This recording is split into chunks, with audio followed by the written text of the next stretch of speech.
പ്രിയമുള്ളവരെ, വിശുദ്ധ ബൈബിളിനെ ആസ്പദമാക്കിക്കൊണ്ട് ഞങ്ങൾ സംപ്രേഷണം ചെയ്യുന്ന ഒരു ചാനലാണ് ബൈബിൾ വചനങ്ങൾ എന്ന ഈ ചാനൽ. ഈ ചാനലിൽ കൂടി വിശുദ്ധ ബൈബിളിൽ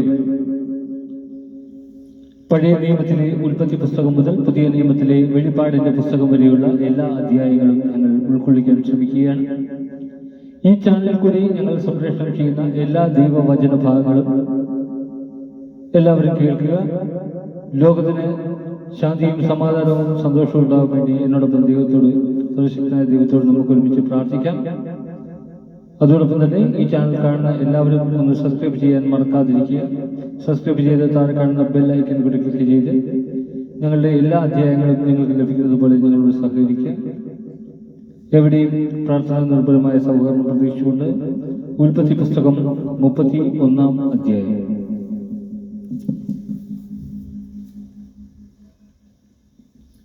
യാക്കോബ് ഒളിച്ചോടുന്നു.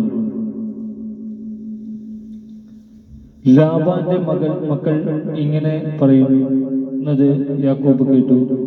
നമ്മുടെ പിതാവിന്റെ സ്വത്തെല്ലാം യാക്കോബ് കൈവശപ്പെടുത്തി. നമ്മുടെ പിതാവിന്റെ മുതലുകൊണ്ടാണ് അവൻ ഈ സ്വത്തൊക്കെ സമ്പാദിച്ചത്. ലാബാന് തന്നോട് പണ്ടത്തെ പോലെ താല്പര്യമില്ലെന്ന് അവന്റെ മുഖഭാവത്തിൽ നിന്ന് യാക്കോബിന് മനസ്സിലായി. കർത്താവ് യാക്കോബിനോട് അരുളിച്ചെയ്തു, നിന്റെ പിതാക്കന്മാരുടെയും ചാർച്ചക്കാരുടെയും നാട്ടിലേക്ക് നീ തിരിച്ചു പോവുക. ഞാൻ നിന്നോടുകൂടെ ഉണ്ടായിരിക്കും. യാക്കോബ് റാഫേലിനെയും ലേയയെയും താൻ ആടുമേച്ചിരുന്ന വയലിലേക്ക് വിളിപ്പിച്ചു. അവൻ അവരോട് പറഞ്ഞു, മുമ്പത്തെ പോലെയല്ല നിങ്ങളുടെ പിതാവിന് എന്നോടുള്ള മനോഭാവം. എന്നാൽ എൻ്റെ പിതാവിൻ്റെ ദൈവം എൻ്റെ കൂടെ ഉണ്ടായിരുന്നു. എൻ്റെ കഴിവ് മുഴുവനും ഉപയോഗിച്ച് നിങ്ങളുടെ പിതാവിന് വേണ്ടി ഞാൻ പണിയെടുത്തിട്ടുണ്ടെന്ന് നിങ്ങൾക്കറിയാമല്ലോ. എന്നിട്ടും നിങ്ങളുടെ പിതാവ് എന്നെ ചതിക്കുകയും 10 തവണ എൻ്റെ കൂലി മാറ്റം വരുത്തുകയും ചെയ്തു. പക്ഷേ എന്നെ ദ്രോഹിക്കാൻ ദൈവം അവനെ അനുവദിച്ചില്ല. പുള്ളിയുള്ള ആടുകളായിരിക്കും നിന്റെ കൂലി എന്ന് അവൻ പറഞ്ഞാൽ എല്ലാ ആടും പുള്ളിയുള്ളതിനെ പ്രസവിക്കും. അതല്ല, വരയുള്ള ആടുകളായിരിക്കും നിനക്ക് കൂലി എന്ന് അവൻ പറഞ്ഞാൽ ആടുകളൊക്കെ വരയുള്ളതിനെ പ്രസവിക്കും. അങ്ങനെ ദൈവം നിങ്ങളുടെ പിതാവിന്റെ ആടുകളെ അവനിൽ നിന്നെടുത്ത് എനിക്ക് തന്നിരിക്കുന്നു. ആടുകൾ ഇണചേരുന്ന കാലത്ത് എനിക്കുണ്ടായ സ്വപ്നത്തിൽ ഞാൻ തലയെടുത്ത് നോക്കിയപ്പോൾ ഇണചേരുന്ന മുട്ടാടുകളൊക്കെ പൊട്ടും പുള്ളിയും വരയുമുള്ളവയായിരുന്നു. അപ്പോൾ ദൈവത്തിന്റെ ദൂതൻ സ്വപ്നത്തിൽ യാക്കോബേ എന്ന് വിളിച്ചു. ഇതാ ഞാൻ എന്ന് ഞാൻ വിളി കേട്ടു. ദൂതൻ പറഞ്ഞു, തലയെടുത്ത് നോക്കുക, ഇണചേരുന്ന മുട്ടാടുകളെ എല്ലാം പൊട്ടും പുള്ളിയും വരയുമുള്ളവയാണ്. ലാബാൻ നിന്നോട് ചെയ്യുന്നതൊക്കെ ഞാൻ കാണുന്നുണ്ട്. നീ കൽത്തൂണിന് അഭിഷേകം ചെയ്യുകയും വ്രതമെടുക്കുകയും ചെയ്ത സ്ഥലമായ ബദലിലെ ദൈവമാണ് ഞാൻ. എഴുന്നേറ്റ് ഇവിടം വിട്ട് നിന്റെ ചാർച്ചക്കാരുടെ നാട്ടിലേക്ക് തിരിച്ചു പോവുക. റാഫേലും ലേയയും പറഞ്ഞു, നമ്മുടെ പിതാവിന്റെ വീട്ടിൽ നമുക്ക് എന്തെങ്കിലും ഓഹരിയോ അവകാശമോ ഉണ്ടോ?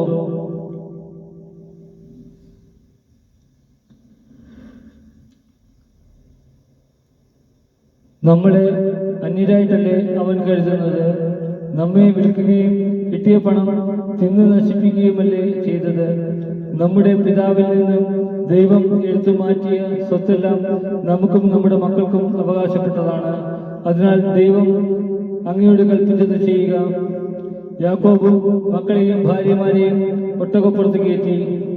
അവർ കാലികളെയും ആടുമാടുകളെയും തെളിച്ചുകൊണ്ട് പാദാൻ ആരോമിൽ വെച്ച് സമ്പാദിച്ച സകല സ്വത്തുക്കളുമായി കാനാൻ ദേശത്ത് തന്റെ പിതാവായ ഇസഹാക്കിന്റെ അടുത്തേക്ക് പുറപ്പെട്ടു. ലാബാൻ ആടുകളുടെ രോമം വെട്ടാൻ പോയിരിക്കുകയായിരുന്നു. റാഫേൽ റാഹേൽ തന്റെ പിതാവിന്റെ കുലദേവന്മാരുടെ വിഗ്രഹങ്ങളെല്ലാം കട്ടെടുത്തു. അരമായനായ ലാബാനെ യാക്കോബ് കബളിപ്പിച്ച് സ്ഥലം വിട്ടുപോകാൻ ഉദ്ദേശിക്കുന്ന കാര്യം അവനെ അറിയിച്ചില്ല. തനിക്കുള്ളതെല്ലാം എടുത്തുകൊണ്ടാണ് അവൻ സ്ഥലം വിട്ടത്. അവൻ നദി കടന്ന് മലപ്രദേശമായ ഗിലെയാദിന് നേരെ തിരിഞ്ഞു.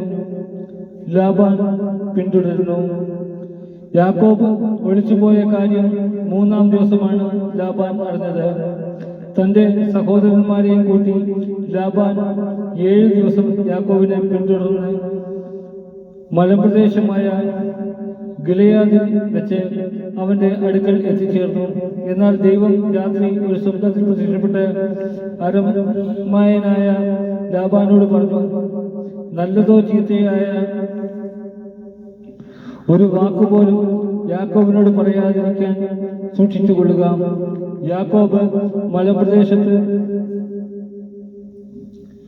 കൂടാരമടിച്ചിരിക്കെ ലാബാൻ അവന്റെ മുന്നിൽ കടന്നു.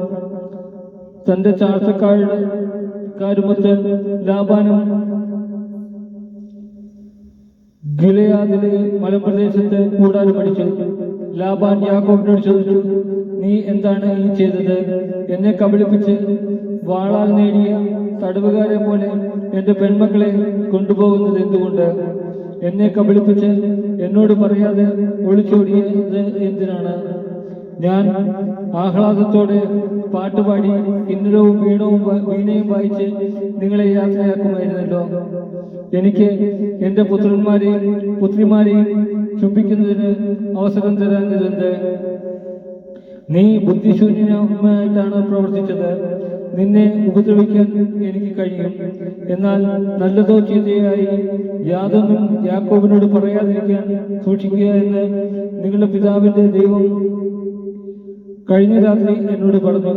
പിതാവിന്റെ വീട്ടിലെത്താനുള്ള തീവ്രമായ ആഗ്രഹം കൊണ്ടാണ് നീ പോകുന്നതെങ്കിൽ എന്റെ കുലദേവന്മാരെ കട്ടെടുത്തത് എന്തിന്?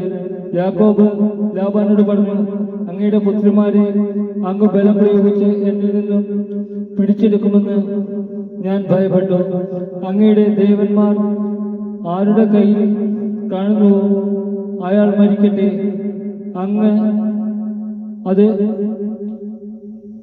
അങ്ങയുടേത് എന്തെങ്കിലും എന്റെ കൈവശമുണ്ടെങ്കിൽ നമ്മുടെ സഹോദരങ്ങളെ സാക്ഷി നിർത്തി തിരിച്ചടിച്ചുകൊള്ളുക.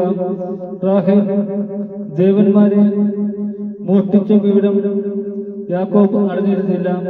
ലാബാൻ യാക്കോബിന്റെയും ലേയായുടെയും 2 പരിചാരകരുടെയും കൂടാരങ്ങളിൽ പരിശോധിച്ചു. അവ അവിടെയെങ്ങും കണ്ടില്ല. ലേയായുടെ കൂടാരത്തിൽ നിന്ന് പുറത്തു കടന്ന് അവൻ റാഹേലിന്റെ കൂടാരത്തിലേക്ക് ചെന്നു. റാഹേൽ വിഗ്രഹങ്ങളെടുത്ത് ഒരു ഒട്ടക ഭാണ്ഡത്തിൽ ഒളിച്ച് അതിന്മേൽ കയറിയിരുന്നു. കൂടാരത്തിലെല്ലാം തിരിഞ്ഞിട്ടും അവൻ ഒന്നും കണ്ടെത്തിയില്ല. റാഹേൽ പിതാവിനോട് പറഞ്ഞു, അങ്ങയുടെ മുമ്പിൽ എനിക്ക് എഴുന്നേൽക്കാൻ കഴിയാത്തതിൽ അങ്ങ് കോപിക്കരുത്. എനിക്കിപ്പോൾ മാസം മുറയാണ്. അവൻ തിരഞ്ഞെങ്കിലും വിഗ്രഹങ്ങൾ കണ്ടെത്തിയില്ല. അപ്പോൾ ദോഷാപുരനായ യാക്കോബ് ലാബാനോട് കയർത്തു. അവൻ ചോദിച്ചു, എന്റെ പേരിലുള്ള കുറ്റം എന്താണ്? ഇത്ര ആവേശത്തോടെ എന്റെ പിന്നാലെ പാഞ്ഞു വരാൻ എന്ത് തെറ്റാണ് ഞാൻ ചെയ്തത്? എന്റെ സാധനങ്ങളൊക്കെ പരിശോധിച്ചില്ലേ? അങ്ങയുടെ വീട്ടുവകകളിൽ എന്താണ് അതിൽ കണ്ടെത്തിയത്? അങ്ങയുടെയും എന്റെയും സഹോദരങ്ങളുടെ മുമ്പിൽ അവയൊക്കെ നിരത്തി വെക്കുക. അവർ വിധി പറയട്ടെ. 20 കൊല്ലം ഞാൻ അങ്ങയുടെ കൂടെയായിരുന്നു. അങ്ങയുടെ ചെമ്മരിയാടുകൾക്കും കോലാടുകൾക്കും ഗർഭചിത്രം സംഭവിച്ചിട്ടില്ല. അങ്ങയുടെ മുട്ടാടുകളെ ഞാൻ കൊന്നു തിന്നിട്ടില്ല. കാട്ടുമൃഗങ്ങൾ കടിച്ചു കീറി ഇവയെ ഞാൻ അങ്ങയുടെ അടുത്ത് കൊണ്ടുവന്നിട്ടില്ല. ആ നഷ്ടം ഞാൻ തന്നെ സഹിച്ചു. രാത്രിയിലോ പകലോ കളവ് പോയവയ്ക്കും അങ്ങ് എന്നിൽ നിന്ന് നഷ്ടപരിഹാരം ഈടാക്കിയിരുന്നു. അതായിരുന്നു എന്റെ സ്ഥിതി. പകൽ ചൂടും രാത്രി തണുപ്പും എന്നെ കാർന്നു തിന്നു. ഉറക്കം എന്റെ കണ്ണുകളിൽ നിന്ന് ഓടിയാകുന്നു. 20 കൊല്ലം ഞാൻ അങ്ങയുടെ വീട്ടിലായിരുന്നു. 14 കൊല്ലം അങ്ങയുടെ 2 പെൺമക്കൾക്കും വേണ്ടിയും 6 കൊല്ലം ആടുകൾക്ക് വേണ്ടിയും ഞാൻ വേല ചെയ്തു. 10 തവണ അങ്ങ് എന്റെ കൂലിയിൽ മാറ്റം വരുത്തി. എന്റെ പിതാവായ അബ്രാഹത്തിന്റെ ദൈവവും ഇസഹാക്കിന്റെ ഭയവുമായവൻ എന്റെ ഭാഗത്തില്ലായിരുന്നെങ്കിൽ അങ്ങ് എന്നെ വെറുങ്കയോടെ പറഞ്ഞു വിടുമായിരുന്നു. എന്റെ കഷ്ടപ്പാടും ദേഹാധ്വാനവും ദൈവം കണ്ടു. അതുകൊണ്ടാണ് കഴിഞ്ഞ രാത്രി അവിടുന്ന് അങ്ങയെ ശകാരിച്ചത്.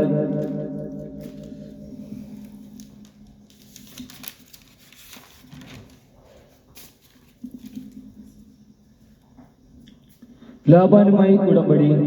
ലാബാൻ യാക്കോബിനോട് പറഞ്ഞു, ഈ പെൺമക്കൾ എന്റെ പുത്രിമാരാണ്, ഈ കുട്ടികൾ എന്റെ കുട്ടികളും, ഈ ആട്ടിൻകൂട്ടവും എന്റേത് തന്നെ, ഈ കാണുന്നതൊക്കെ എന്റേതാണ്. എന്റെ ഈ പെൺമക്കൾക്കും അവർക്കുണ്ടായ കുട്ടികൾക്കും വേണ്ടി എന്താണ് എനിക്ക് ചെയ്യാൻ കഴിയുക? നമുക്കൊരു ഉടമ്പടി ഉണ്ടാക്കാം. എനിക്കും നിനക്കും മധ്യേ അങ്ങനെ ഒരു സാക്ഷ്യമായിരിക്കട്ടെ. അപ്പോൾ യാക്കോബ് ഒരു കല്ലെടുത്ത് തൂണായി കുത്തു നിർത്തി. കല്ല് പെറുക്കി കൂട്ടുക. യാക്കോബ് തന്റെ ചാർച്ചക്കാരോട് പറഞ്ഞു. അവർ കല്ലെടുത്ത് ഒരു കൂടാരം കൂട്ടി. ഒരു കൂമ്പാരം കൂട്ടി. ആ കൂമ്പാരത്തിന്മേലിരുന്ന് അവർ ഭക്ഷണം കഴിച്ചു. ലാബാൻ അതിനെ യേഗാർ സഹദൂത്ത എന്ന് വിളിച്ചു. യാക്കോബ് അതിനെ ഗലേദ് എന്നും. ഈ കൂമ്പാരം എനിക്കും നിനക്കും മധ്യേ സാക്ഷ്യമായിരിക്കും എന്ന് ലാബാൻ പറഞ്ഞു. അതുകൊണ്ടാണ് ഗാലേദ് എന്ന് അതിന് പേര് ലഭിച്ചത്. തൂണിന് മിസ്പ എന്ന് പേരിട്ടു. കാരണം ലാബാൻ പറഞ്ഞു, നാം പരസ്പരം പിരിഞ്ഞിരിക്കുമ്പോൾ കർത്താവ് എനിക്കും നിനക്കും മധ്യേ കാവലായിരിക്കട്ടെ. എന്റെ പുത്രിമാരോട് നീ അപമര്യാദയായി പെരുമാറുകയോ എന്റെ പുത്രിമാർക്ക് പുറമെ നീ ഭാര്യമാരെ സ്വീകരിക്കുകയോ ചെയ്താൽ ആരും നമ്മുടെ കൂടെ ഇല്ലെങ്കിലും ദൈവം നമുക്ക് മധ്യേ സാക്ഷിയാണെന്ന് ഓർക്കുക. ലാബാൻ യാക്കോബിനോട് പറഞ്ഞു, എനിക്കും നിനക്കും മധ്യേ ഞാൻ ഉയർത്തിയിരിക്കുന്ന ഈ തൂണും കൽക്കൂമ്പാരവും കാണുക. നിന്നെ ഉപദ്രവിക്കാൻ ഈ കൂമ്പാരത്തിന് അപ്പുറത്തേക്ക് ഞാനും, എന്നെ ഉപദ്രവിക്കാൻ ഈ കൂമ്പാരത്തിന് തൂണിനും ഇപ്പുറത്തേക്ക് നീയും കടക്കുകയില്ല എന്നതിന് ഈ കൂമ്പാരവും തൂണും സാക്ഷിയായിരിക്കട്ടെ. അബ്രാഹത്തിന്റെയും നാഹോറിന്റെയും അവരുടെ പിതാവിന്റെയും ദൈവം നമുക്ക് മധ്യേ വിധിയാളനായിരിക്കട്ടെ. യാക്കോബും തന്റെ പിതാവായ ഇസ്ഹാക്ക് ഭയപ്പെട്ടിരുന്ന ദൈവത്തിന്റെ നാമത്തിൽ സത്യം ചെയ്തു. മലമുകളിൽ യാക്കോബ് ബലിയർപ്പിക്കുകയും അപ്പം ഭക്ഷിക്കാൻ തന്റെ ചാർച്ചക്കാരെ ക്ഷണിക്കുകയും ചെയ്തു. അവർ അപ്പം ഭക്ഷിച്ചു. രാത്രി മുഴുവൻ മലമുകളിൽ കഴിച്ചുകൂട്ടി. ലാബാൻ അതിരാവിലെ എഴുന്നേറ്റ് തന്റെ മക്കളുടെ മക്കളെയും ചുംബിക്കുകയും അനുഗ്രഹിക്കുകയും ചെയ്തിട്ട് വീട്ടിലേക്ക് മടങ്ങി.